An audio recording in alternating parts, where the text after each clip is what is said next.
Okay, guys, I'm making Pete bigger. I mean, his webcam. Yeah, Okay, so we this got is the gonna be a Dnipro 3, demonstration now. 2, Just watch, guys. This level is 2, very important. generation 2. Mm-hmm. So the Dnipro tourniquet, everybody has got the winder, and it doesn't have this triangle that you were talking about before, Rick. It's got the two clasps, and you have to put the winder between these two clasps over here. So once you put it on your arm or on your limb, once you've reached your effective tightness, the winder goes in between these two clasps, and then you put your what I call the timestamp. You seal it in place, and you write your time there, and that also prevents the winder from popping out accidentally. So So I'll it is basically the same as cat tourniquet, as yes, I see. yes, it is. Mm-hmm. Yeah. So Amazing. I'll put it on. If you imagine there's a wound at my elbow, the desire is to go a couple of fingers or 3 or 4 fingers above the wound, and also in a fleshy part of the arm, so away from the bone. So you want to be able to squeeze into the muscle, squeeze into the blood, into the vein, into the artery, and then draw tightly, and and then you begin winding. You begin winding until you cry, and that's Yeah. one turn. You can go 3 or 4 turns. I'm going to go 2 now because it's very tight, and you clasp it in. You put the winder into place. Can you see that? Mm-hmm. Yeah, and uh, and then you close it, and then you write your time on there. Oh my God, it's very tight. Yeah. I hope you can see that. Yeah. Thank you. And these tourniquets are they're very tough. I've used them on patients with shattered legs, and they've had 2 or 3 previous tourniquets that weren't able to stop the bleeding, and and I've applied one of these, and it instantly. They're very tough, and they've got metal clasps. Although you can hear the metal clinging there. Mm-hmm. Maybe you can't, but there. Yeah. Yeah, I'm trying And, to get the and, clicking sound. and did you say those are American, Ukrainian, or These are Israeli made? these are made in Ukraine. They called Dnipro Generation Twos. Uh, Very nice. Yeah, what is it a TR there before Dnipro? it says TQ. Ah, T. TQ. Ah, TQ Dnipro. Got it. So TQ Yeah. stands for Thank you tourniquet? for tourniquet. Yeah. Yeah, Yeah. Okay. yeah, Got it. Thank you very yeah. much for the demonstration. Even though I already demonstrated it, it should be repeated again and again, and actually better on yourself or on someone else physically. That's the only way to learn it. Yeah. Okay. Thank you very much, Pete. And thank you for showing me the Dnipro tourniquet. Now I know what it is. So this plank, is it a plank or tube which you need to spin? Is it the plastic on Dnipro tourniquet also? It's aluminium. Uh-huh, it's metal. Do you think it's better when it's metal or not? I do because I've had the plastic ones break in the past, and a lot of people can attest to that. These are very tough, and when so even if you have plastic ones that don't break, they do bend, and under that severe pressure, you get some big tough guys that you have to tourniquet. And when you've got to bend these things, and when the winder starts to bend, your fingers do slip off them. Mm-hmm. But when you've got a sturdy straight bar, it's much more. You can use it with much more confidence. Mm-hmm. Awesome. So there's actually a difference because on cat tourniquets it is out of plastic, but Yeah, a good so, plastic. Did you ever see those breaking like a good cat tourniquet? no, not a No. cat. No, cats have So never broken. so it should be. It shouldn't necessarily be metal, and on a good tourniquet, it just Correct. should be a good quality one, right? Exactly. Yeah, and the cats are good quality. They don't bend. They don't break. Yeah. We all ask for cat or Dnipro all the time. Mm-hmm. Okay. You guys want to? I'm staring at our Frontline pharmacy, and it's. Do you want me to quickly point the camera there? Do you want to see? Does anybody want to Yes. see that? Yes, Come this on. is perfect. Like a field recording is the best way to do it. So I'll take you to the most organized spot. Can you see what I'm pointing at? Yes. So we've got everything from SAM splints, oral medicine. There's TXA. There's a massive amount of drugs, gauzes, dressings, binders, abdominal dressings. It's all labeled: burn gels, tape, Dnipro tourniquets, Penthrox pens. Those are Entonox pens. Blood pressure monitors. And if I point down at the ground, where it's all cardboard boxes here, but we've got extra tourniquets, we've got extra IFACs, we've got training tourniquets, and it goes on and on and on. And it goes around here to other technical supplies. It's camouflage nets that we supply. There's fire extinguishers for the blend arches. Those are bunkers. Gas bottles for the soldiers to keep themselves warm. We help them out with vehicle parts like tires, rescue baskets, and it goes on. This is a bit haphazardly organized here, but we've got generators, echo flows, more generators. There's echo flows there, and there's sleeping bags, and it goes on and on and on and on. There's camping cots over there. Yeah, it's Wow. That's a hope you lot. enjoyed the tour. Yeah, but that's our main bit there. Thank you very much for the tour. Thank you, guys. Thank you. I always appreciate the tour. Then Lynn S sent 34 more and 6 cents for Helena. Thank you very much. You gotta specify, is it for Helena from Project Constantino, from my Helena? Yeah, but I guess, yeah, guys. So what my friend Helena does, she receives requests from soldiers. She knows a lot of units already because she's been volunteering hard since the first day of full-scale invasion. She's a doctor. She makes those IFACs, and she she provides with around 50 medkits per month. Yeah, so Wow. that's a big number. Yeah, she does a great job, and she told me, She does and it all on her own. yeah, just on her own, together with her husband, and now with us, Rollers, we try to send her $300 every week. But you know, guys, it's just for 1.5 medkits, because one medkit is approximately $200. So it's still, we could have done a better job if we had hundreds of thousands of people here. So this is why we need to widen our audience. We gotta make it bigger. We for this collaborating with all the supporters of Ukraine, other channels, projects and funds like you guys is essential, because only when we are united, only when we are letting each other know about each other, spreading the word, only then we can make it more efficient, we can make it bigger, we can make more support for the defense forces of Ukraine. I personally am happy that my community is showing some insane results for the last few months.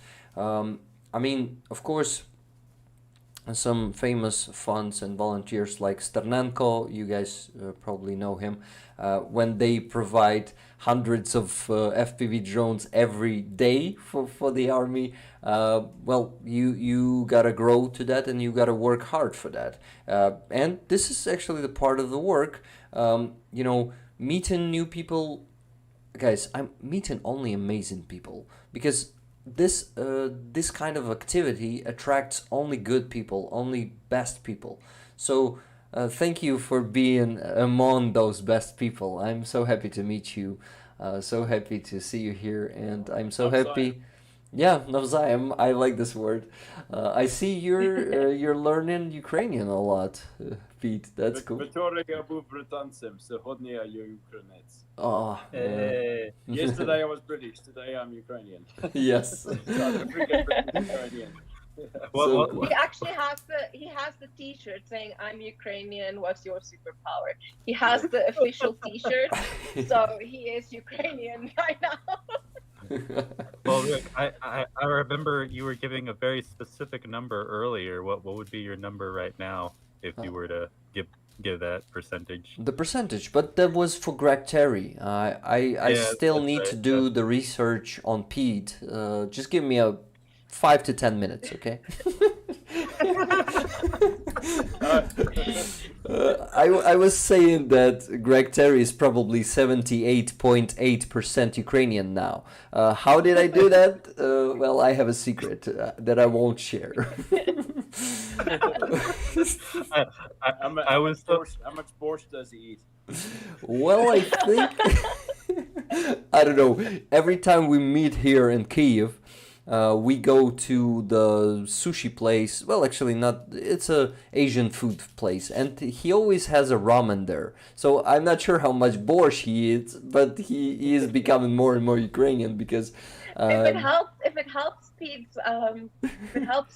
Halina and I and our team did get him a Vishivanka for his birthday. Awesome, Thank you. guys. Beautiful. Talking about Vishivanka, let me do some undressing here. Thank you. I have Reveal. I have one under my shirt. What reveal again? we gotta- merchandise. Oh, yeah.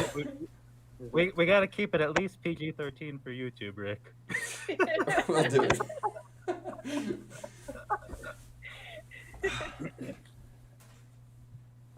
Oh, Nice. Wow, beautiful. So here's one. Awesome. I would grab mine, but it's 2 kilometers away. Ah, damn it. Now, this one is a fake one because it's a synthetic t-shirt, but this one is really embroidered. I mean, it should be like the real one when it is made out of lawn. Halina, do you know the word for lawn? Okay, that's a fabric, guys. Just a second. I am gonna go to translator and translate this word. In Ukrainian, it's lyon. And in English, it is linen. So simple. Yeah. Oh, listen. It should be made out of linen, I think, the original one. And yeah, I've bought myself, but I'm keeping it. I'm not showing it on the stream. I've bought it 2 weeks ago. Not showing it on the stream for the Vyshyvanka day. You know, I plan to live until that and be showing it then. Though I'm not in danger as you, Pete. Not in such a danger, but in Ukraine you never know. Rocket can hit you any second, anywhere. So anyway. Joking about deaths is helping. It helps us, you know, get through all of this shit. Do you joke about deaths a lot, Pete? Sorry for the tough question. I'm just trying to remember the jokes. A lot of the jokes are in Ukrainian. It's how many. When you come back from a mission, it's how many mortars did you eat, or did you have a helicopter rocket breakfast, or a grad lunch, these kinds of things, yeah. And the closer you come to death, the more of a salute you get when you come off the front, yeah. So we do joke about it, yeah. Yeah. And and it's something along the lines of how many toilet rolls did you use today, you know. Well, Yeah. knowing their love of toilets, I hope that the orcs don't steal any of the toilet paper. It's so funny you say that. My commander sent me to his apartment the other day to get a toilet, and there's a video of me walking out the apartment with the toilet down the stairs He into the stole car. the commander's toilet. Yeah, his apartment is under construction, and it halted when the war started. So we stole his toilet. And it's and now- going in my it's a roll of paper in backstage, always back in his bag.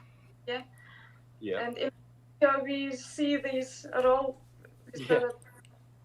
That's so true. There's an elastic above each of the Kazivac vehicles, and it's got toilet roll hanging on it. And when I'm driving down the road, evacuating somebody, there's a toilet roll always hovering in the camera, and we use it for mopping up blood, but it's always there, and it looks very funny. Nice. So here goes the jokes about shitting yourself on the front line. Yeah. Yes. Yes. We always have our toilet paper handy.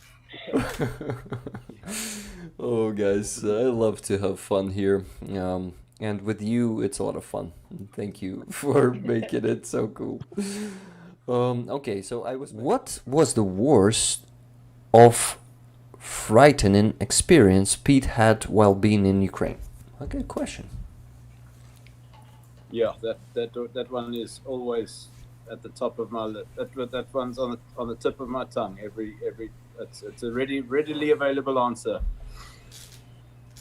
Getting attacked by 5 cluster Grad missiles within the space of about a minute and a half. We were in the forest, Serebrensky forest, in the Crimea forest. We were there for a year, and continually for 1 year. It started out with myself and Tatiana. Tatiana's from Northampton in England, Tatiana Millard. And she came out, she started a project with me, this project Constantine. We went feeding her villages around Bakhmut, and she was so dependable and so brave, because we went evacuating civilians in Bakhmut when Bakhmut was about to fall. Anyway, I remembered her bravery and invited her to be with me.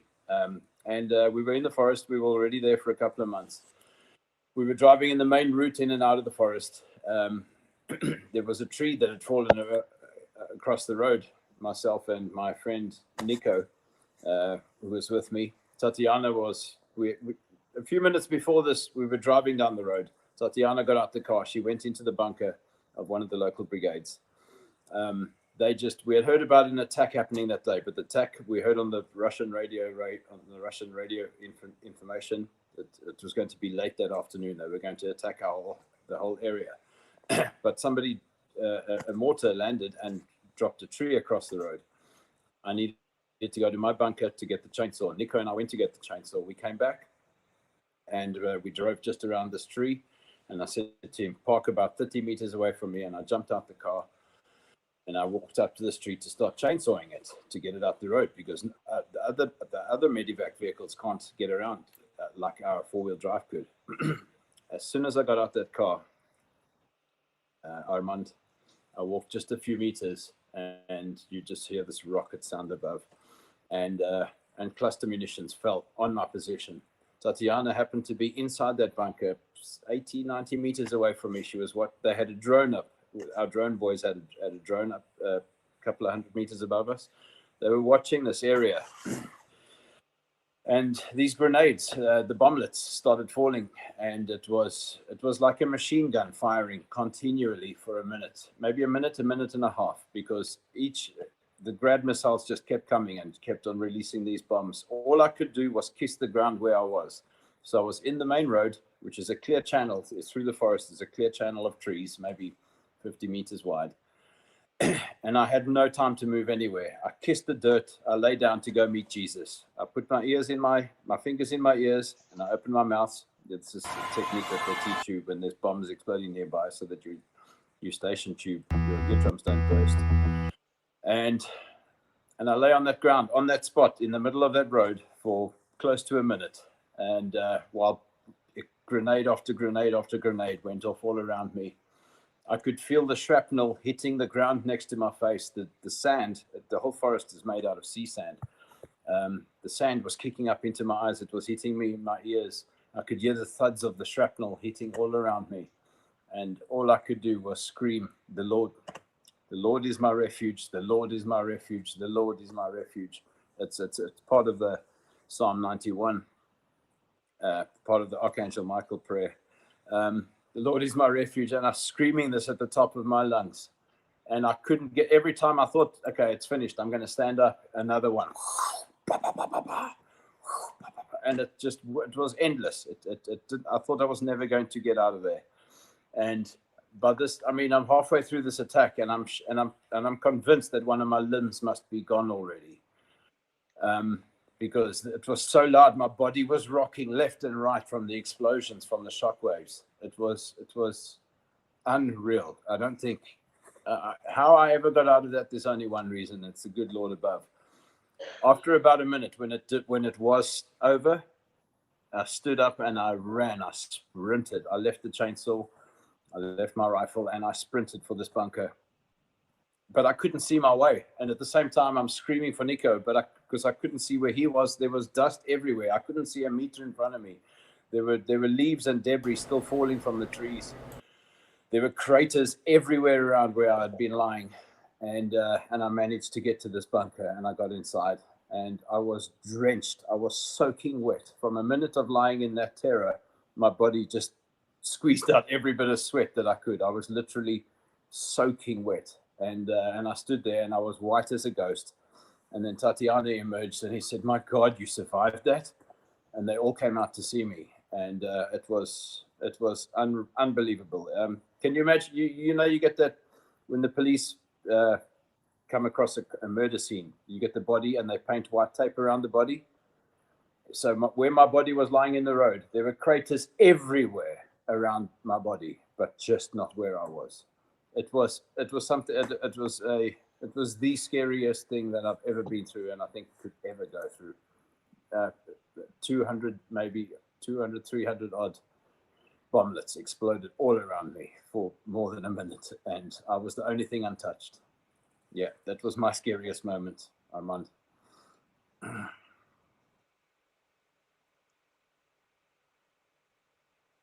you guys still there? Yeah. We're literally speechless. Yeah.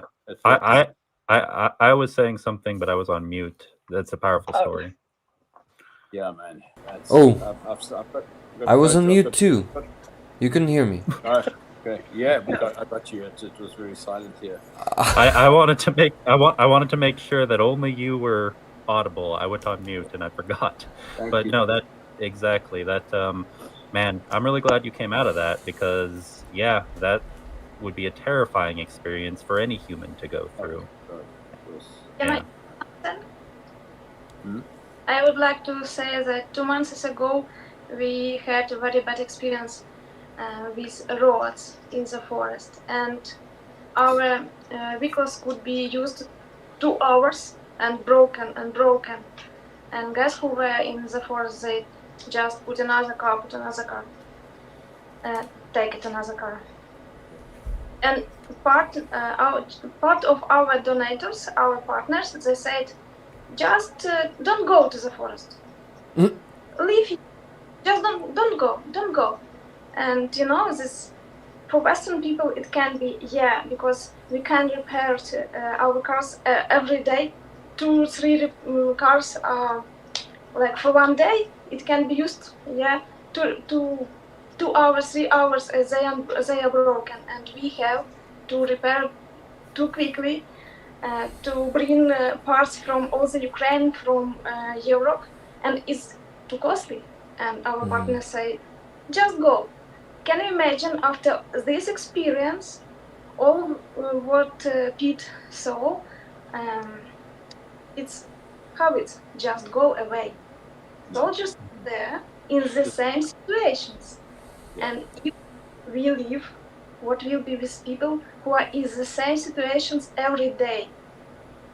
Yeah. And, we can't stop. It can't stop. No. We can stop. Because after such experience, we understand that when people are in the ground, when they do this and just wait, will they be alive or not? They have to have some hope that somebody will come, take them, and bring to hospital in any way. Yeah, that's part of it. Thank you for saying that, Galina. Can I expand on that quickly for 1 of course. minute or two? Part of our mission statement is providing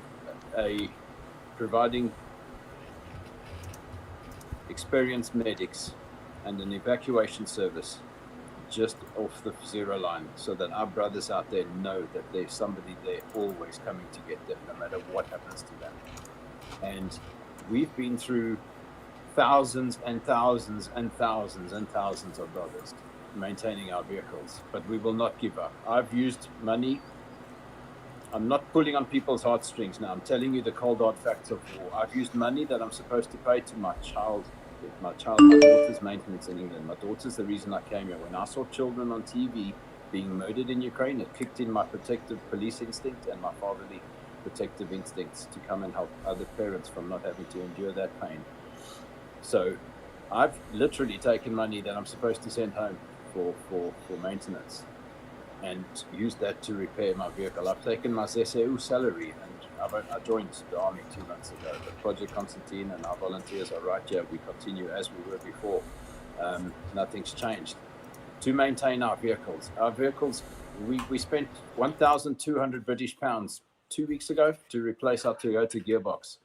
Our vehicles go in and out of that forest. And as Galina said, we could be there for 2 hours. We could be there for 2 days. Every time a vehicle comes out of that forest, there is an expensive repair waiting to happen. And it's either from shrapnel or it's from wear and tear. The roads in there are catastrophic. The mud is so thick that it rips the tires off the rims. It's absolutely, it's a catastrophe, as you say in Ukraine. And the repairs are astronomical, and it's usually things like suspension and gearboxes that are going first, because the vehicles take such a beating. And if we are not there, the army has to rely on BMPs or BRMs or BRDMs, massive tank-style medical evacuation vehicles that are very noisy, they are very large, and they provide a huge target for the Russians. So they are reluctant to use them. They are slow. They are not very maneuverable, and they always have to park them at a great distance away to stop them from being bombed. So the patients, the injured soldiers, have to wait a longer time.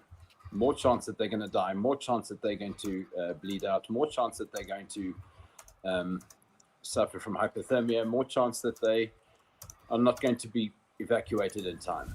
We need to focus on getting those soldiers out as soon as possible, and having a small light vehicle like we have is the way that we do it. So it's an expensive mission, but it's something that we would never change for the world. That's our biggest cost. We don't have any other outgoings other than vehicle maintenance. All of our medical things get donated. We sometimes have to buy them, but 99% of our donations go on massively expensive vehicle repairs, and it's a never-ending thing. And if I could please appeal to the world to help us with this, we have, after spending a year in the Serebrinsky forest, we pulled out 231 Ukrainian brothers from that forest. 200. Wow. 231. That's a massive number, and very soon we will redeploy back to the front. Right now we are undergoing very expensive vehicles. I repeat, it's 214, not 231. Thank you. And 214. I wasn't counting. I was adding, including one prisoner of war, one Russian, including one wounded Russian prisoner of war. Yeah, it was badly Russian. wounded. He was shot through the stomach and through his hand. I saved his life, they said, he was brought before me, and it was an emotional job, but he's a human, and I had a few words to say to him. I asked him politely to please leave our country and tell all his brothers to go with him. But we sent him on his way. We gave him pain pills. I took him to the toilet. He needed a number 2.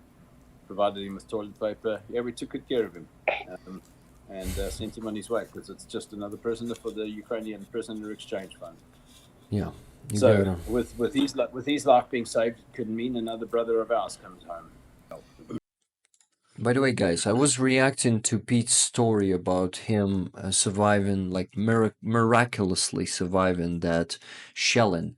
And I want to thank you for sharing this unique experience. Guys, have you ever heard anything like that before? Because I haven't. That's the first time I hear it. And you told it so detailed. And I'm really grateful to you for that, because it gives us at least a slight understanding through what our soldiers going through daily.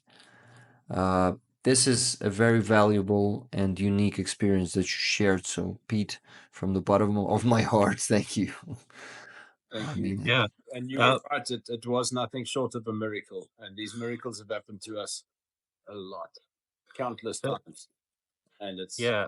and I give all credit to God, because He's my protector, He's my bodyguard, and He's my big bulletproof vest. Pleasure. Pleasure. You 100%. guys are my brothers. Ukraine is a family, and that family is being somebody's trying to kill a family, and the rest of the world needs to stand up to defend that family. And I'm embarrassed that there aren't more people like us out here. You know, I've started saying something. People will be remembered for what they have done and not done to support Ukraine. And there are countries and governments out there in the world that will be remembered for what they have done and not done to support Ukraine. Yeah. Ukraine needs every bit help can get. They are genocidal maniacs, hell-bent on crushing Ukraine and crushing Ukrainian culture. There's nothing other than evil on the other side of that line. And we need to stand together. And I'm so pleased to be here tonight, because we need to unite. If we stand united, we can do this. I mean, there are people like your Helena making IFACs. There are babchas in Ternopil that came from Kryvyi Rih sewing camouflage nets. At the beginning of the war, you remember every second person was making Molotov cocktails. This is what we need to do. We have to stand together. We have to unite. And there are people out here fighting. There are battalions and soldiers out there that have been there for months and months and months and months and months without rest, and they won't stop, because they've got a choice. But I've got friends out there on the front who won't pull away, because it's what they want to do. It's what is right. It's what has to be done. And if any of us gives up, if people don't want to donate, or people don't want to give to Ukraine, we will suffer. Ukraine will suffer. We need to stand behind Ukraine. And Ukraine already suffers, guys. We don't have the ammunition. There are no shells, no mortars. We have nothing to shoot them with except for FPV drones. That's our only hope. And yeah, seeing how U.S. Congress acts these days. I see your smile, Yana. I see it. That's a fucking joke. I agree. Using Ukraine, I'm gonna excuse my French. Yeah, please rant. Please rant, my friend. Yeah, let me rant. Here we go. The West is using Ukraine as a testing ground for their new Gucci weapons, and they're drip feeding us weapons while they profiteer like mad off this war. They are profiteering and drip feeding us weapons. They're using us to slowly weaken Russia so that they can come in one day in the future and go, all right, Russia, finally, we will have you. And Ukrainian families are dying. Children and fathers and husbands are dying. Cities and large swaths of Ukraine are being blasted to hell, because the West is just going, we'll just let Ukraine fight this war for us. Please, man, you've surely got to have a conscience. You know how many friends we've lost? You know how many people are dead? You know how many Ukrainian thousands of children, tens of thousands of children are lost in Russia? Yeah. God knows what those kids are going through on a day-to-day basis. This is absolutely shocking and disgusting. Ukraine is being drip-fed weapons. We've had wounded soldiers out there that we couldn't evacuate because the artillery won't fire on that position to chase the Russians away, because it's not a target.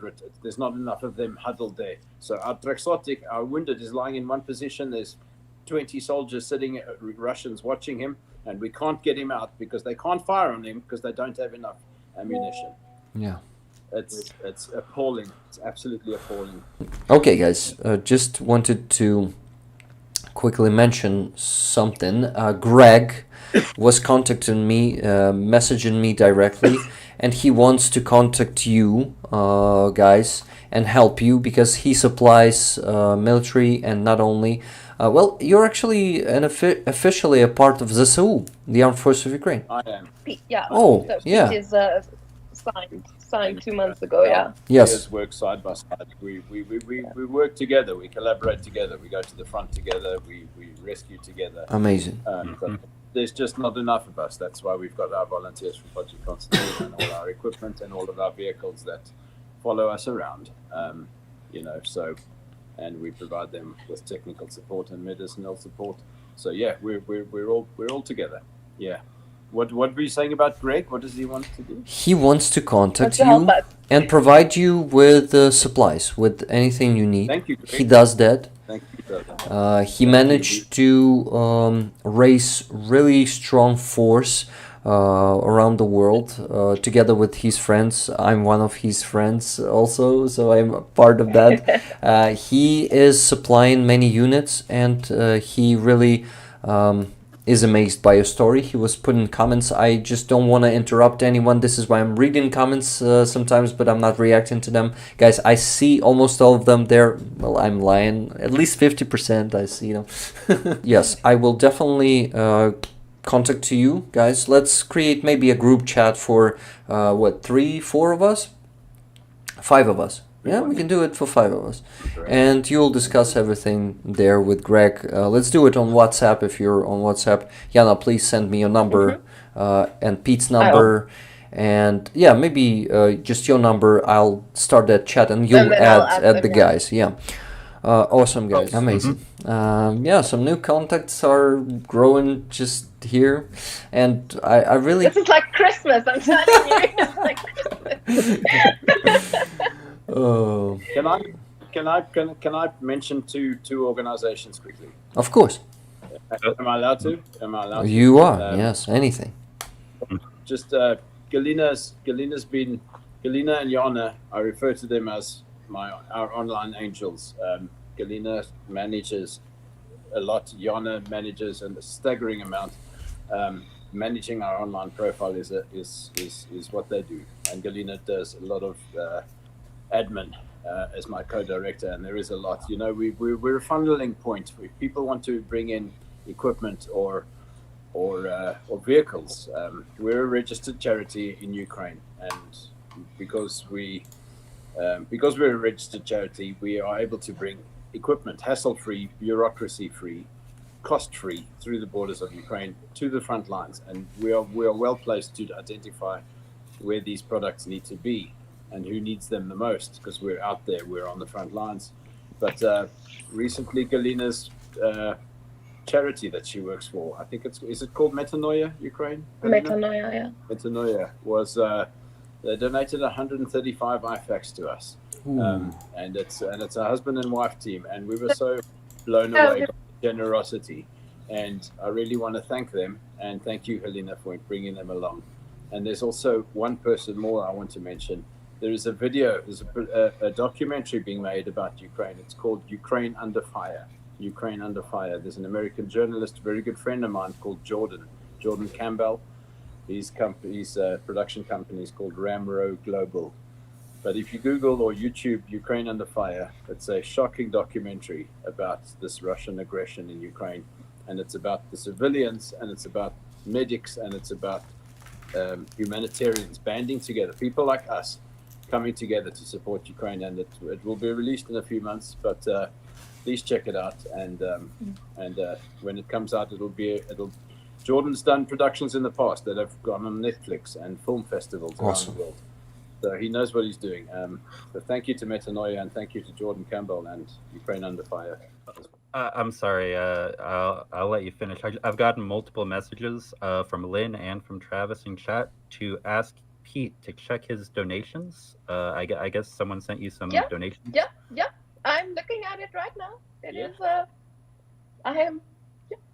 Oh, okay. Are you shocked? Okay. Are you shocked? What's his name?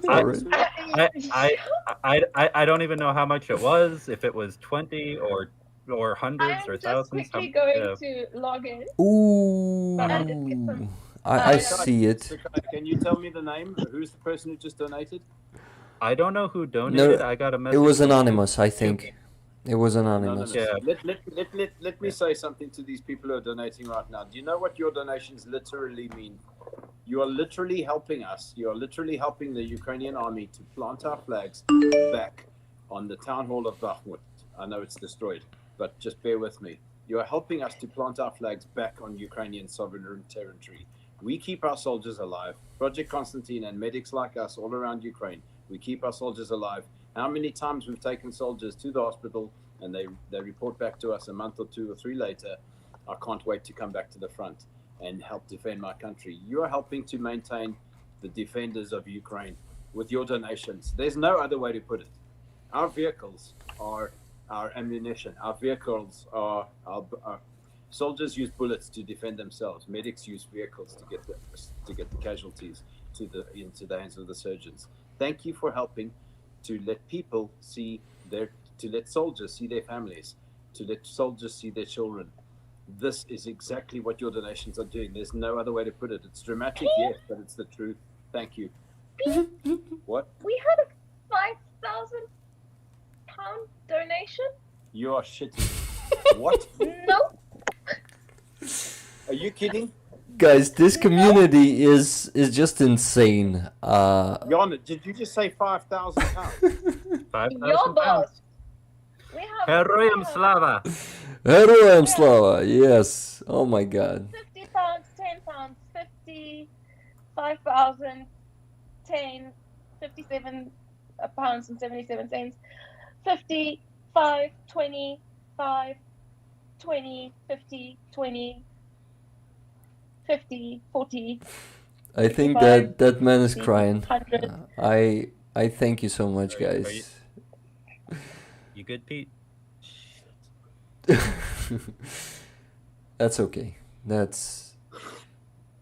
is unbelievable. That's not unbelievable. That is, oh my God. That's okay, man. I also am. My eyes are already wet too. To that person who's just donated, just say that one more time, Yana. 5,000. Yeah, boss. 5,000. 5,000. You deserve And that. remember, You deserve everyone- that, guys, and you deserve even more because you save our soldiers' lives.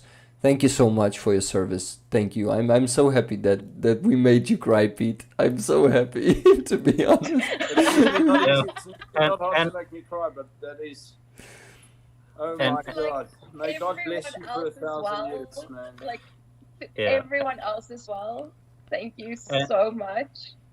Thank you, From guys. every Ukrainian in Ukraine, from all of us volunteers in Ukraine. You know, And- I've often referred to Project Constantine as the Mechanics Retirement Fund. We are the Mechanics Retirement Fund because we Project Constantine Mechanic Retirement Fund because we contribute a staggering amount of money to mechanics. I mean, there's He only wanted one to way rename get us to soldiers. Slava Mechanics. Hmm? He wanted to rename PK to Slava Mechanics. Yeah, Slow yeah. mechanics. Nice. Folks, Yeah. to the world out there, I mean, my goodness, do you see what unity brings? Do you see what Rick and his friends are doing here? Bringing together good people to help other good people. Thank you so much, man. Thank you so very much. You This you is guys. absolute. We are just about to redeploy to the front lines. The Russians are planning on another massive attack. We are preparing for that, and it's going to be busy. It's going to be bloody, and it's going to be sad, and it's going to be hard. But we can only do our job if we've got if we've got vehicles in tip-top condition. I mean, these vehicles, you ask any one of us anytime and we'll gladly show you our vehicle repair bills. It's shocking how expensive it is. We actually But posted we do it recently on gratefully. Twitter. We There's posted, another yeah. 20. I've just seen 20 from Oh. Travis Erickson.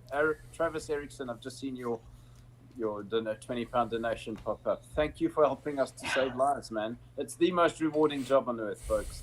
It's one of the most dangerous jobs in the world, but it's one of the most rewarding jobs in the world to be able to give, to be able to bring somebody back from the brink. I Thank you for wanna. helping, man. You guys are part of the volunteer. Sorry for interrupting. You guys that are donating now are part of the volunteer army that are helping to sustain Ukraine. When Ukraine wins this war, you will count yourselves as one of the people that contributed. You will count yourselves as part of the people that contributed towards victory. You know how fucking well you can sleep tonight and tomorrow and the day after. You know, So God cool, bless man. you, man. Thank you so much. Yeah. I So- just And- I just And want to to poor say people, I just want to say.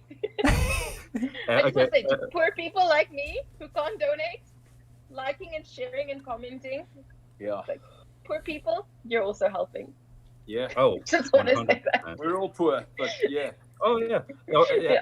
we wouldn't be Bursting here. helps. I just want to say We, we wouldn't be here and able to get this message out to so many people who are able and willing to donate if it weren't for everyone's support in exactly. any way they can. Absolutely. Yeah. Thank you, Chuck. So, Can I tell and, you guys a quick funny story? Can I tell you a very funny story? Yeah. Very quickly? You guys, Yeah. you're gonna love this. So picture the scene. Tatiana and myself are in the forest of Serebransky Forest, Kremina Forest, better well known as, and we were positioned with the National Guard. We were 800 meters from the zero line in our blindage, which is a bunker. We've got 2 Kapaneers outside. There's a Bohanka in one, and it's full of dead corpses. It's full of corpses, and the Bohanka is broken down, and they can't evacuate anybody because it's full of corpses, unfortunately. And we've got our Mitsubishi Shogun, and Tatiana and I are ferrying Traxotic injured in and out of the forest, one after the other. And the vehicle's coming back, and there's another one, and it's just non-stop. We've been awake for 2 days. This is during the counter-offensive. That was insane. I needed to stay in the blend. We had so many injured coming in that we were using our Kapaneer, which is the dugout in the ground.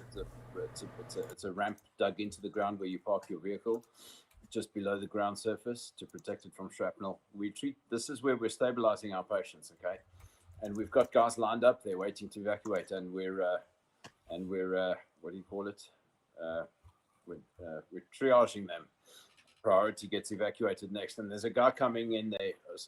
He's about 50, 55. He's minus one arm, minus a leg.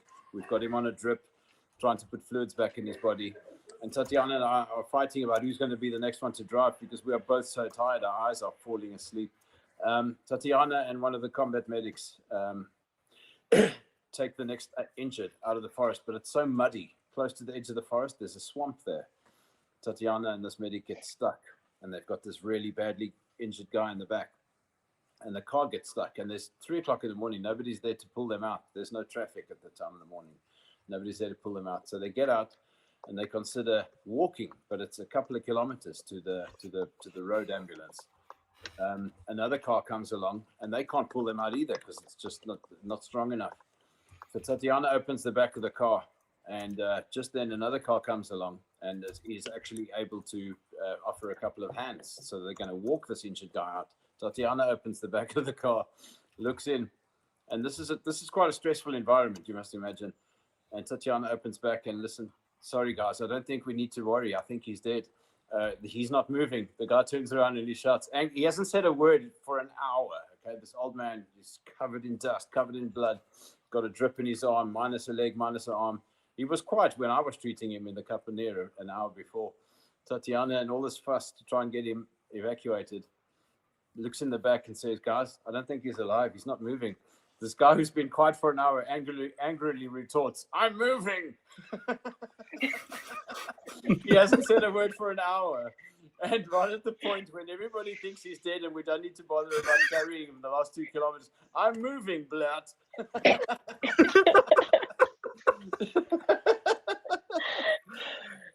And they carried him for 2 kilometers to Periprava, which is where the road ambulance is waiting, and he survived.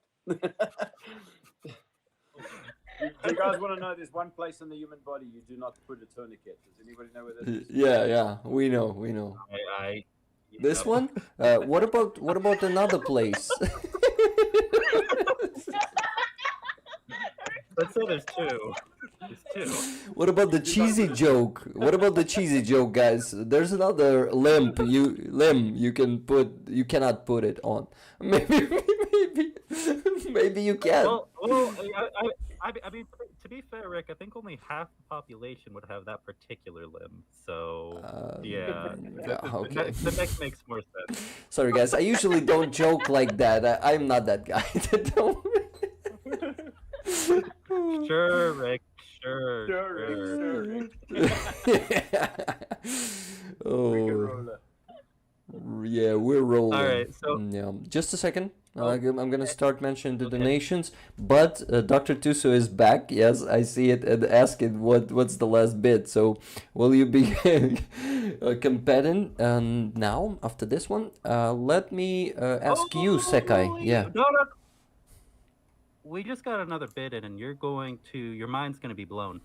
I don't see it. I don't see Because it. we got a 5,000 euro bid What? for the What the fuck? 5,000 euros.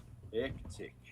So I Dr. cannot Tuso, even be shocked now. I'm hysterical, guys. I cannot be shocked now. That is fantastic. Does that mean you can get your vehicle or two? Well, at least one. I don't think two. Wow. No, I'm joking about two. Yeah. Oh, that's All right, insane. I gotta convert this to dollars. So 1 sec. Well, to US dollars. Wow.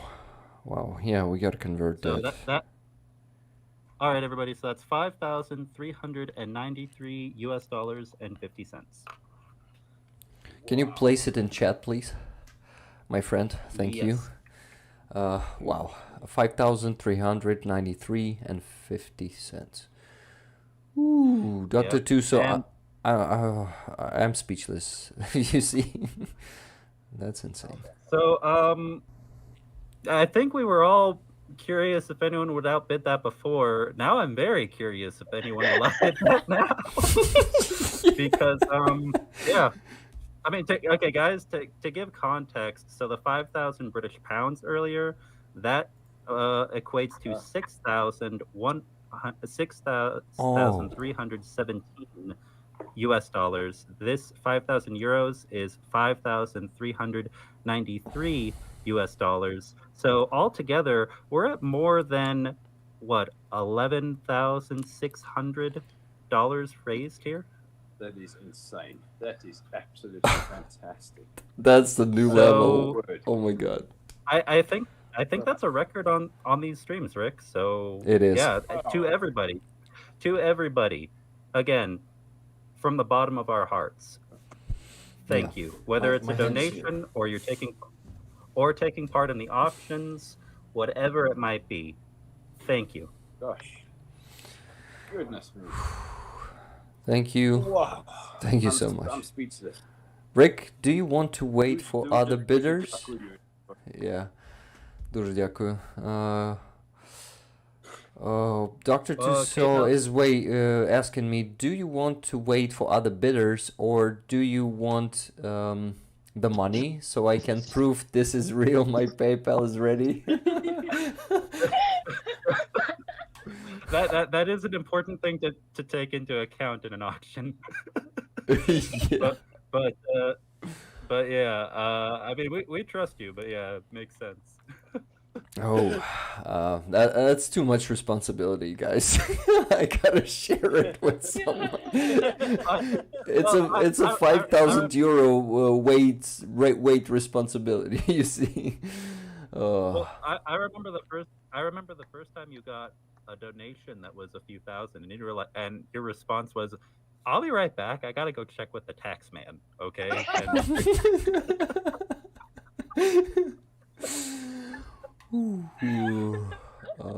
Rick is gonna give it a moment here, says John Balder. Well, I think the probability of someone outbidden Mr. Tuso, I think Dr. we could Tuso is pretty small. Yeah, what should we do? I think we could go ahead and I think we should do the first count. So Yeah. going once, and then give it a few minutes, and then we'll keep going from there. So Two at the amount, seconds. oh, In this Oh. case. yeah. You're so you're like, I can't deal with it. I can deal with that pressure. Yeah, I can. I just am a good actor, guys. No, I'm not. Oh, okay, got it. Could have fooled us all here. Yep. Yeah. Just okay. So going once to Dr. Tuso for 5,000 euros.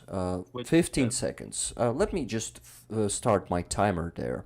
Guys, why am I doing 15 seconds? Because there's a delay between us talking and stream is being broadcast. It's always 15 to 20 seconds delay. This is why people won't see it right away, won't hear it right away. So they will probably hear it about now or in 5 seconds. Okay, and I haven't started the timer this time, but I'll do it next time. I've talked for 15 seconds, but I prepared it. And so this beautiful Alpha, guys, follow my finger. Alpha 30 Bravo patch. Alpha 30 Bravo patch. That was one time someone said Azov patch, and what, A30B patch? Yeah. Rick was half asleep and he forgot his own language and his own alphabet. Yes. Epitox, thank you for another 50 gifted memberships. That's insane. Somebody said to me one day, "Hey, have you noticed that ZSU has got a new code name?" I said, "No, I've never heard about this." Yeah, ZSU's got a new code name, 3CY. So for the folks who don't understand Zosu? the language, the alphabet, 3CY. Oh, ZSU in Ukrainian, yes. ZSU, yeah. Oh my word, no. 3CY. Okay, guys, that's it. Going twice to Dr. Tuso for 5,000 euros. I've launched the 15 seconds timer, and only 10 seconds left. 8, 7, 6, 5, 4, 3, 2, 1. Do I see 5,100? Okay, guys, we actually can say it. We can say it going twice. And sold to Dr. Tuso for 5,000 euros. I just woo! Congratulations. Congratulations, that's insane. Your auntie bought 15 coffees. Ukraine and their defenders deserve every penny. Wish I had more to give. Thank you so much. Matvey is gonna be just, his mind is gonna be blown. I'm sure. His truck is being funded today. We closed the fundraiser with these 5,000 euros, and we have some spare money to also close the one for Mavic 3T, and also I think for the next fundraiser. That's insane. That's something. And I'm still going to get you in touch for that anti-drone gun. Yes. Thank you, boss. Thank you. Yep. Appreciate Oh, it. We need Sekai, Yes. we will close your probably also today Oh! for an Oh, anti-drone gun. Ah, yes. By one, please pick by one which you can. All right. Yeah, I see Ukraine, USA, South Africa, Canada. Yeah, that is fantastic. So Scotland. beautiful. Hey, fantastic. Scotland. There's one in the middle there. There's a special edition one in the middle there. Project Constantine with the big mosquito carrying the injured soldier. Because the forest of Crimea got such big bad mosquitoes. Galina, bring it closer to the camera. Yeah, that one. You can see that. Yeah, there you go. Wow. Yeah, there you go. Oh, yeah. Project So cool. Constantine frontline medics. Battle mosquitoes. Mosquito carrying the Drexel-Brick. Oh, that's Yeah, right. big bad. Oh, That's the right. famous That's Russian the size of propaganda, drone battle gun, yeah. mosquitoes. I just Yeah, we remembered used the that. drone gun for the mosquitoes. Oh man, I can't imagine. Every time I hear that in particular, I just think of some guy in St. Petersburg, like a gopnik, hunched over with his phone, looking at videos of mosquitoes in Ukraine. Ooh. So, guys, Helena, what did you propose for the guy who donated 5,000 to pick one, and just we're gonna send it to them, right? Awesome. So I think we gotta do two patches to both bigger donators for the 5,000 pounds and for 5,000 euros, right? So We gotta throw something extra, definitely. definitely, guys. Oh, and also, if you're listening, Henrik from last week, your flag has been sent in the mail. So, yeah, that'll come to you soon. So, yeah, continue, Rick. I just want that person to say it in the chat which one you want. Those two people, Because but the first person preferred to stay anonymous, the one that donated £5,000, right? Uh, I think I heard. well, there were two people who pinged me and said check the donations, but I don't know if either of them were the ones who donated. The two people who told me about it were Lynn and Travis, but I think it was anonymous. No one told me I'm the one who did this. Okay, yeah. Ooh, yeah. I got $5,200 from Dr. Tuso. No, I received it. Okay. Ooh, Dr. Tuso, thank you very much. Wow, Dr. Tito, thank you for supporting Ukraine. Thank you for supporting Azov. Thank you for supporting the defenders. Thank you for supporting Rick and his amazing team. And okay. Wow, that is thrilling, man. Thrilling. Gosh. Slava Ukraini. Heroям слава. Heroes slava. Okay, Jana is back. Just a second. We lost her there. Hey, welcome back. Jana, Thanks. welcome back. Thanks. Guys, can I run to the toilet very quickly, please? Yeah, of course, of course. I also need to do the same. So just I can't stop smiling, guys. Oh my god. I I've just got walk more around. good news. I've got more news. Pete. I'm gonna make your day Yo. again. Okay. Tell me. So I added up all the donations we've had so far. Okay. Yes. Just from the stream. Yeah, Tonight. just from tonight. Okay. Yeah. It's 5,792 pounds and 77 cents, which if you convert it into USD, that is $7,319.16. Oh my gosh. People, What a staggering amount of money. Oh, Rollers, you're fucking insane in a very good way. Thank you for being yeah. so insane for Ukraine. I love you so oh much. my goodness. I'm going to eat my tonic.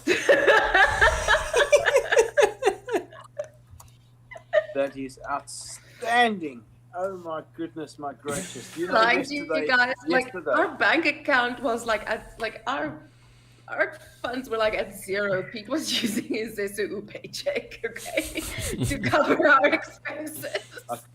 Like I sent a message to Harrison and Margarita yesterday. Sorry to interrupt you. I sent a message to our two frontline medics here. I said, from now on, it's one trip a week to Nova Poshta, because we often have to go to collect supplies. I said it's crucial purchases only. We are at ground zero with money. We don't know when the next donations are going to start coming in. It's that time of the year. Nobody's got money after Christmas, and really feeling really despondent. And my two medics over here have been digging into their own pockets to help keep us going. Thank you a million, billion, trillion times from everybody in Ukraine, because you're part of the solution, man. Thank you for being part of Project Freedom. Thank you so much. This is beautiful, guys. To each and every single one of you, thank you, man. You're supporting medics on the front lines, and it's just a beautiful thing to be doing. Thank you. Jahalia?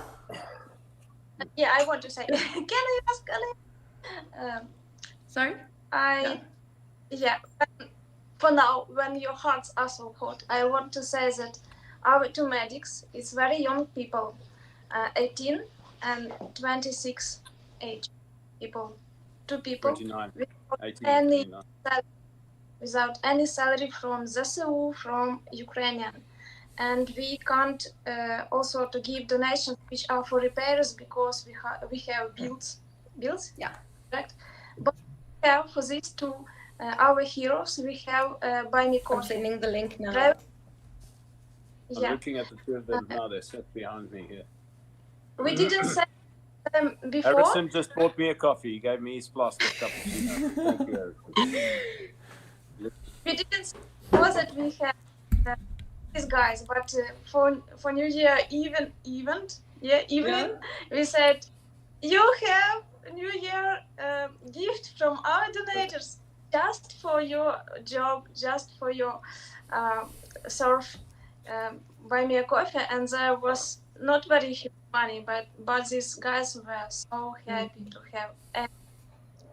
So yeah, buy me a coffee. Yeah. Yeah. And one more message I want to say to everybody listening. You know, guys, this is a big war. We all know that it's a war where millions and billions are being spent by governments. We as individuals and small groups, we don't have those kinds of resources, but we do have one big advantage over those larger groups.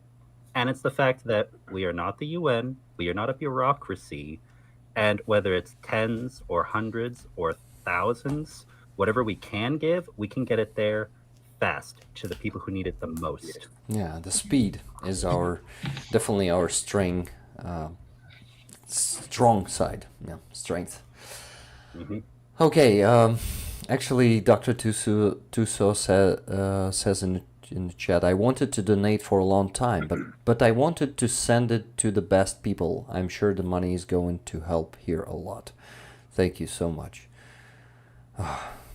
I'm so happy that we made you happy today, guys, that this community made you happy. That's actually the only thing I want to do. I want to make our defenders happy and Very well alive said. and safe, and thank you everyone who contributes to that, and thank you everyone who serves for Ukrainian freedom. You guys are the best. You know, we have a saying, Donetsk eats cars. Cars, Donetsk, literally. The roads, imagine the craters of the moon, okay? Imagine the crater surface of the moon. This is Donetsk. And you've got incoming fire and you've got to hit that accelerator. You don't care about what's in front of you. You are going to go through it. If it's a tree, if it's a crater, you've got to go. You've got to get out of there. And woe betide your suspension or your gearbox or your tires or the chassis. You've got to get out of there. And Donetsk eats cars, man. So this vehicle that you guys are buying, Rick and Co., vehicles, if it wasn't for the world coming together to donate vehicles to Ukraine, Ukraine wouldn't be here right now, because you need vehicles to get your supplies to the front. You need vehicles to get your soldiers to the front. You need vehicles to get your injured off the front. You need vehicles to bring food, water, medicine, weapons.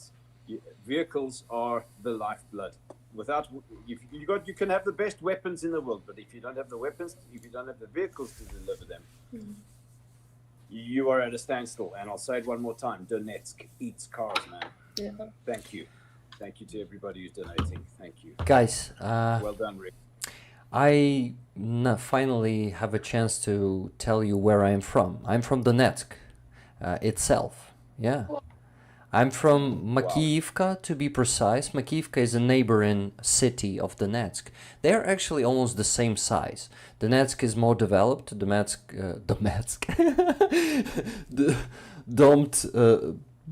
Bombetsk. Okay.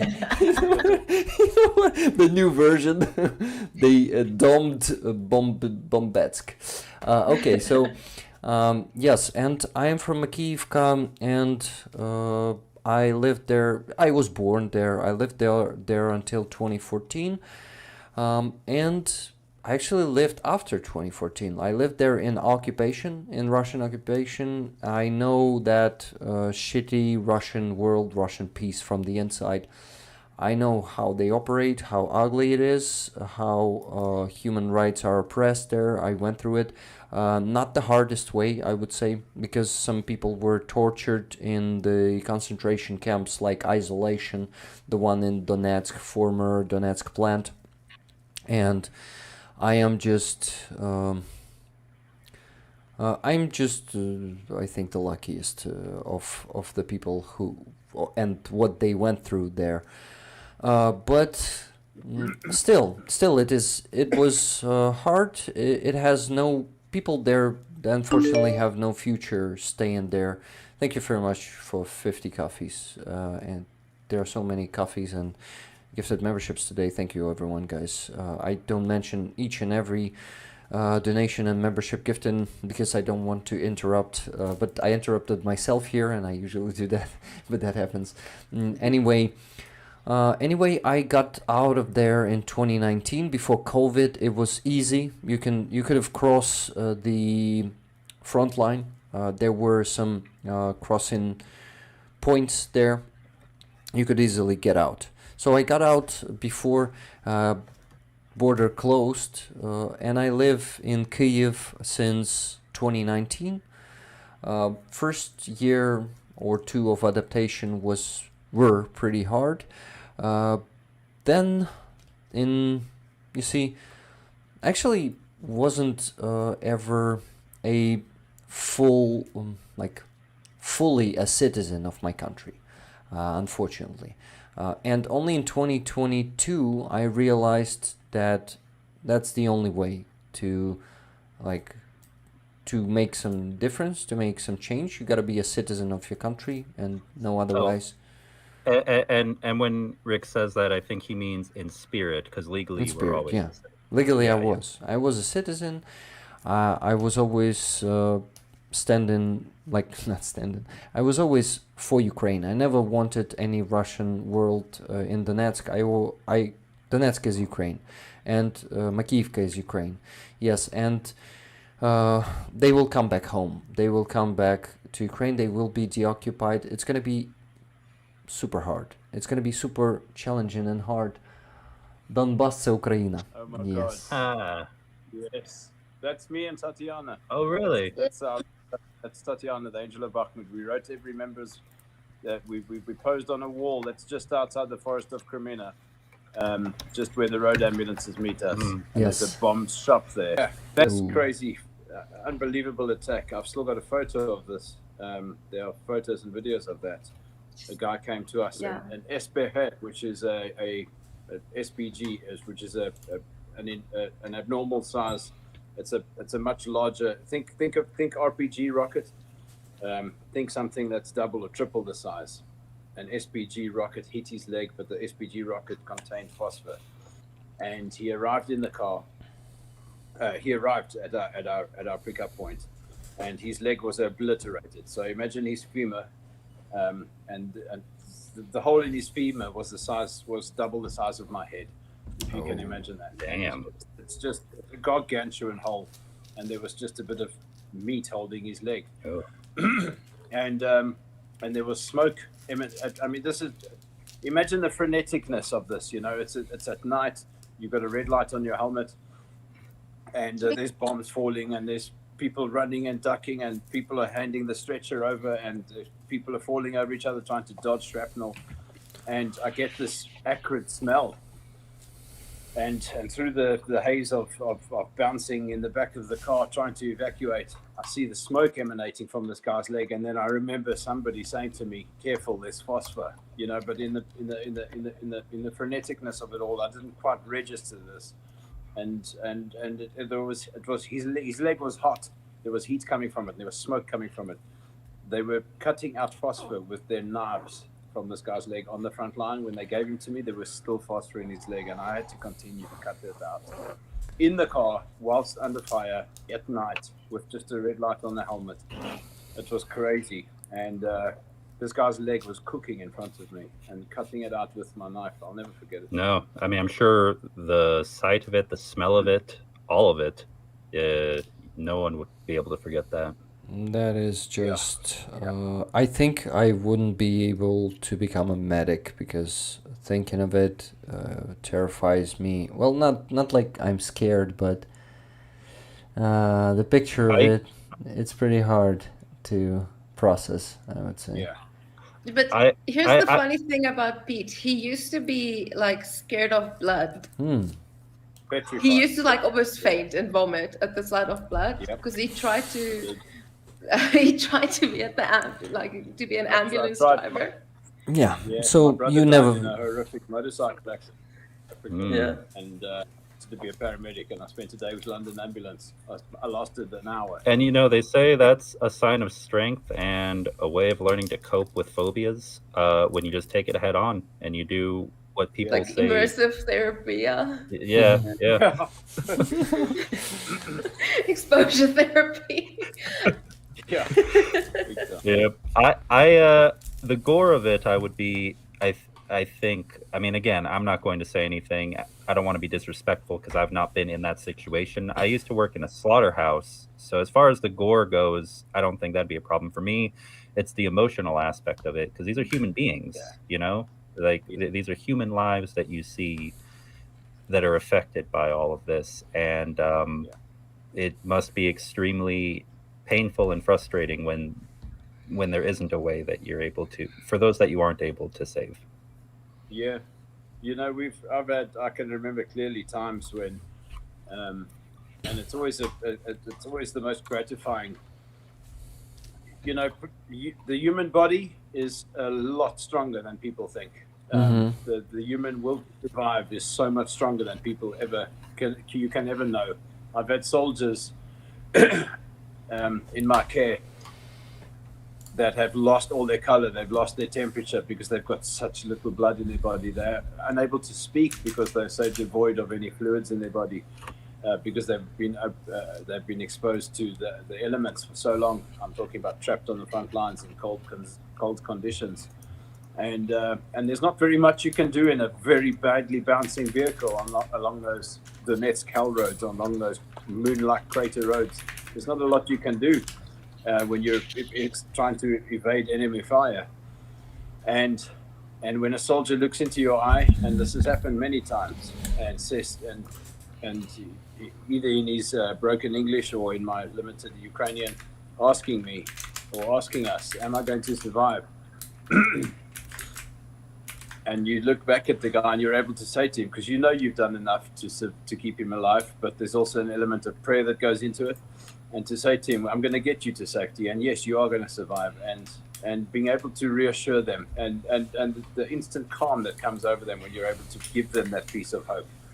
It's a beautiful gift, and it's tough. There've been times when I've had my head to the guard where the two of us are praying together, and I've got my forehead resting on his head, my nose touching his nose, and I'm grasping his hand and I'm caressing his eyebrow, caressing his forehead. Because sometimes there's not much you can do. But the best thing you can do is get them into the hands of the surgeons, and just sit there and loudly praying with them, and each time getting them handed over alive, and it's beautiful. How to, when somebody dies, it's a painful, emotionally endearing subject. It's a powerful thing to see this young, beautiful girl on fundraising sites and news broadcasts around the world. It tugs at people's heartstrings. But what about the soldiers out there that need help now? And it reminds me of one important subject that I want to raise. If you guys would just bear with me another minute. I used to be a humanitarian in Ukraine. I used to do civilian humanitarian and rescue missions. And I was in Odessa one day, and this young translator that was working with me, his name is Vitaly. He said to me, Pete, why do people want to readily donate so easily for humanitarian and for medical equipment? What about things that soldiers need for combat? What about body armor? What about helmets? What about night vision? Things that the defenders need to stop the invasion, to stop the orcs in their tracks, okay? And he said, people will donate £10 easily for a medical supply or for some food. But and then he taught me this sentence. He said, start talking to these people in a different way.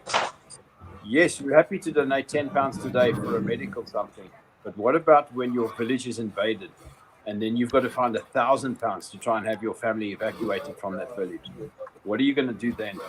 And that chat got me from supporting civilians to supporting the armed forces of Ukraine. Med kits again. Pete's £5,000 was from fed up human being. Fed up human being? Yes. Wow. I love fed up human beings, don't you? My God in heaven. Fed up human being. What are you? You must be fed up with human beings. Yes. Pete has lost the ability to use words, as we can see here. Thank you very much. I'm going to make a t-shirt called Fed Up Human Being. I do remember the last time we talked with them, they usually prefer just going by fed up. But, like with this, I could tell you were just fed up. Like, no one else is going to do this? Fine, I'll do it myself.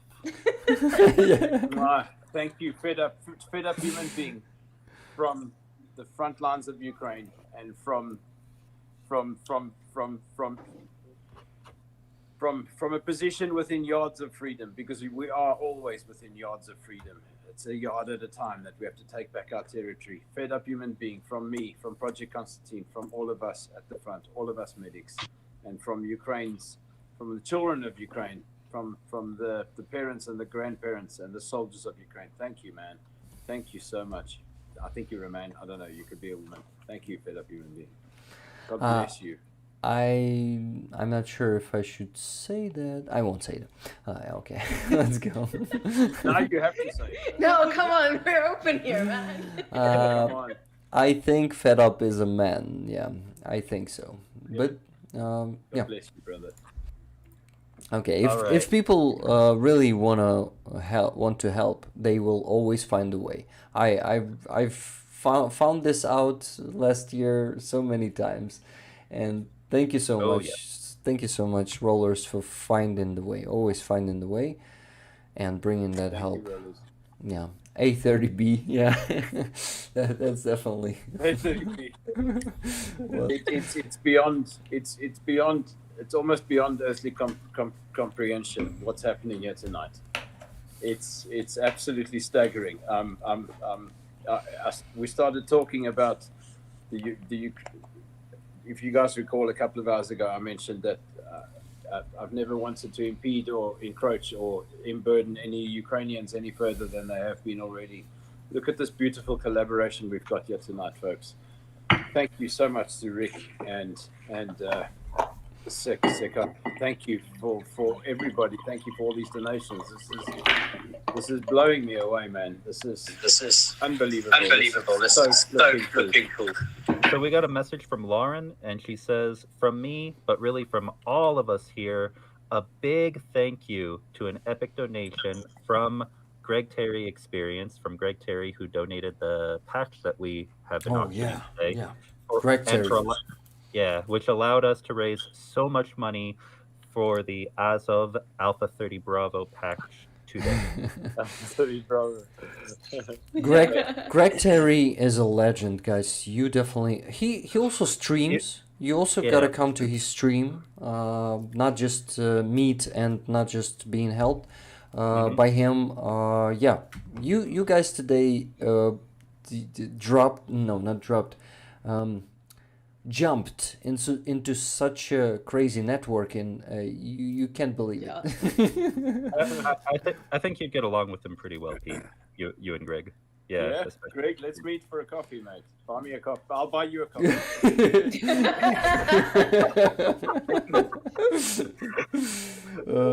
Right here. Nice one. I was about to say that's a bold thing, man. You want to come and meet me and buy me a coffee? Nice. Ooh, guys. From Leslie Bochelle, I don't know if Pete has a use for mine detectors, but they are being made in Ukraine for $400 US, and they are better than others, as Greg has said. Yes, Leslie, we do have a use for these. We support a reconnaissance unit. Hello. Sorry. Greg's Oh. back.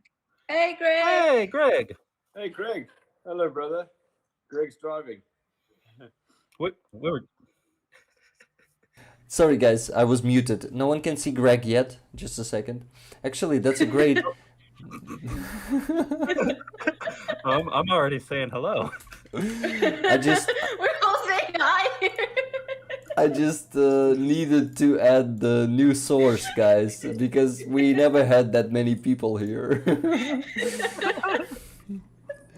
That's insane. Okay. Greg, say something, we Pete. cannot hear you. Yeah. Pete, Yes, Greg. I will see you wherever you're at very soon, and I buy your coffee. I'm on the road trying to get out of here, Where are you, Greg? back over to my place so I can roll again. But, buddy, I honor you. I respect you and your team out the wazoo, and we're going to partner together, and let's rock and roll. Let's rock and roll, baby. Let's High make high it fun respect Ukraine. for you. Hey, sir. Bulamakaplan, Bulamakaplan, Bulamakaplan. Bulamakaplan. Engelsman maakt weer. I have a lot of South African friends, so Pete, look forward to meeting you, buying you coffee, and seeing you soon. Brother, please get in touch. Please get in touch. Rick, it's done deal. Rick, put together the chat for me, buddy, and we'll get rolling. Of course, man. Of course. You know me. All I right. can't wait to shake your hand and buy you. All right, love you guys. I'm gonna lose Love you in a you too, second. man. We're in a tough place. All right. Bye-bye. Okay, Greg. Thank you very much. Bye. Heroям слава. What a guy. Wow. Don't bet him over. Don't bet him over. Where is he? Where is Greg? He is running around the front line. We try to keep that private for OPSEC, but Yeah, he goes OPSEC. he goes all over the place. Yeah, Fantastic. at the front line. He is doing it for 4 months straight. Like he's coming to Ukraine from US, and with his friend Zhenya, they start running around. Like every week they go from north to east. Then something like 2 days rest, then a week running again. Like crazy. He and Zhenya, they usually come through Kiev once per 2 weeks or something, and we meet. And another meeting was this week on Wednesday. They came, we had a dinner.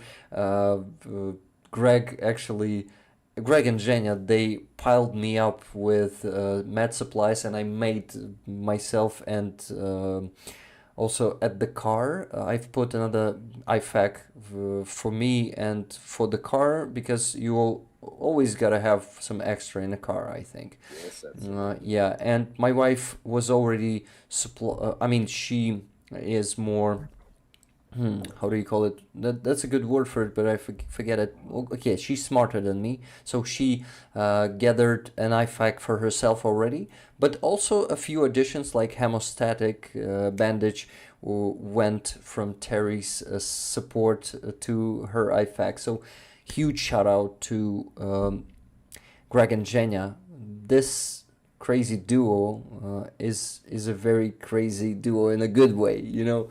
And Greg is the master of his word, so he's gonna help you guys.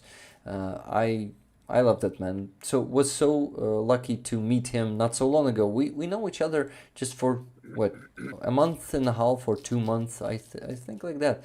But yeah, he's a legend. I've spoken with a few people who are quite dedicated in Ukraine to helping however they can. And that man is one of the most dedicated I know. His energy is it's like somebody's just given me an adrenaline shot. Just from Yeah. the 10 seconds. Yeah. It's fantastic. I can't wait to meet him. Whenever I can't wait to meet each of you. Yeah, and he's also a pastor, man. So you also will come along on this matter, because he's very passionate, and he's a natural born pastor, I would say. You would. I think that the two of you could chat for a long time, and you would find many topics. I know so. Yes. Yeah, I think Pete's got a new bestie. Absolutely. So cool. Because a fed up human being made a comment saying, "We need to buy Pete some sleep. How can we do that?"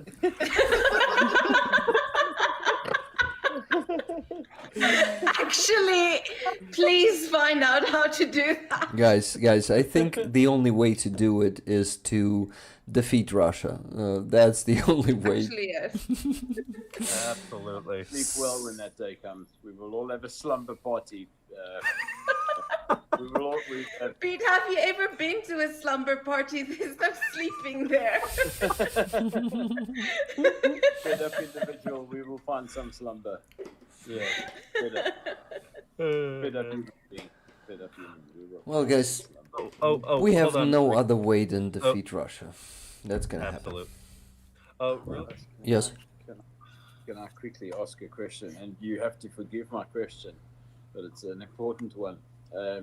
I don't understand the protocol of bugging out of a chat like this, but am I allowed to beg your leave?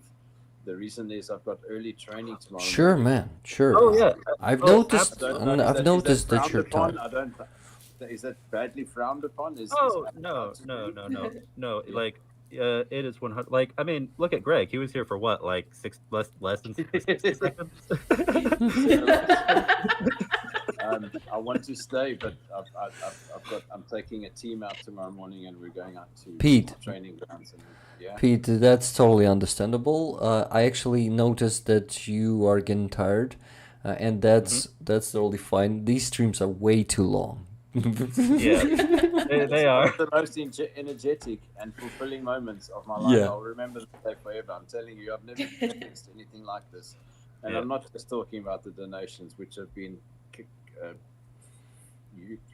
astonishing. The energy and the love and the passion that I'm experiencing here tonight will empower me for the next 12 months. Just this energy in this chat group and all the love and all the questions and all the care and all the concern from the world, when at sometimes we just Ukraine feels or us in Ukraine, we feel so alone sometimes and forgotten, and I can see that's not the case. So Yeah. this will carry me for a long time. This has been a powerful moment in my life, and I thank each and every one of you and all of these donors, especially people like Fed Up Human Being and all the others. You know, as you have said so many times, no donation is too small. And your love and your care for helping support frontline medics is it's tear-jerkingly, movingly. It's absolutely. I can't wait to tell the world about this day. I mean it. Thank you, guys. Please forgive me. Thank you so much.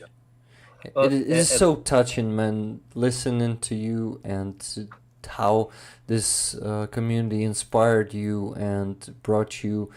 And I think this community found a new purpose. We've already done this to some amazing Ukrainian volunteers, like international volunteers who work here in Ukraine, and Ukrainian soldiers. We did the same today with you. Like this community really showed you that they care, that the world care, and Ukraine is not alone. Ukraine is not abandoned, and it is making me so happy to see your happy face, my friend. I am. You have no idea how fucking chuffed I am. I'm smiling like my whole body's energized. It's astonishing. I know that victory is coming. There's no ways that good people of the world are going to let victory slide away from us. I know it's a matter of time and it's a matter of lives, unfortunately, but it's tangible. I can feel it. It's in the air. It's here. It's now. It's coming, and we're going to do it together, everybody. God bless each and every one of you, man. You guys are absolutely. You're a force to be reckoned with. I'm so honored and grateful that this moment has come along, and it came along at a desperately needing. It came along at a desperate time in our lives. Thank you to each and every one of you. I can't wait to shake you and hug you all, shake your hands and hug you all. Quick things I want to say. I often get troubled by the fact that my daughter's growing up without a father. She's 15 now, named Nikola. She's the reason I came to Ukraine. She was my inspiration, my love for her, and wanting to protect other Ukrainians. Another thing I wanted to other Ukrainian children. Another thing I want to say is thank you to Harrison and Margarita, Yana and Galina, our team. Harrison and Margarita, Margarita's Ukrainian. She's 29 years old. Harrison's 18. He's British. And Margarita and Yana, we're a formidable team and we're a beautiful team. And with friends and colleagues and brothers and sisters like you guys, we will only get stronger. My dream for Project Constantine is to help Ukraine plant their flags on their sovereign territory. And the third thing I want to say is Project Constantine is named after a friend of mine, Kostya. We were in territorial defense together. He died fighting in Kherson, trying to free his mother and his sister from occupation.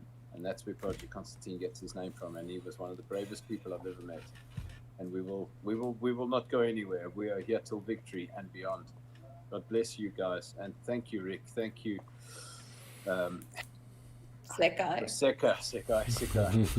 And thank you to all your people and all your followers. And you guys are incredible, man. And Project Constantine salutes you. And Zesu salutes you. I am Zesu. I am I am Project Constantine, and you guys are my brothers and sisters, all of you. Thank you for everything that you do. Thank you. Thank you so much for being here today. Thank you for your service, my friend. And you cannot see those messages in the chat, but people love you. People people wish you all the best, and people will make sure of that. Believe me. They I'm so happy, and it's an honor to meet you, Pete, and we definitely gotta meet again and meet in person. I really want to shake your hand and thank you for your service, and thank you for all the hard work that you're doing. We are with you. We are standing together, and everything is gonna be good. We'll get our victory. Thank you for getting it closer and saving lives out there. Thank you, man. Greatest pleasure. God bless. Thanks, everybody.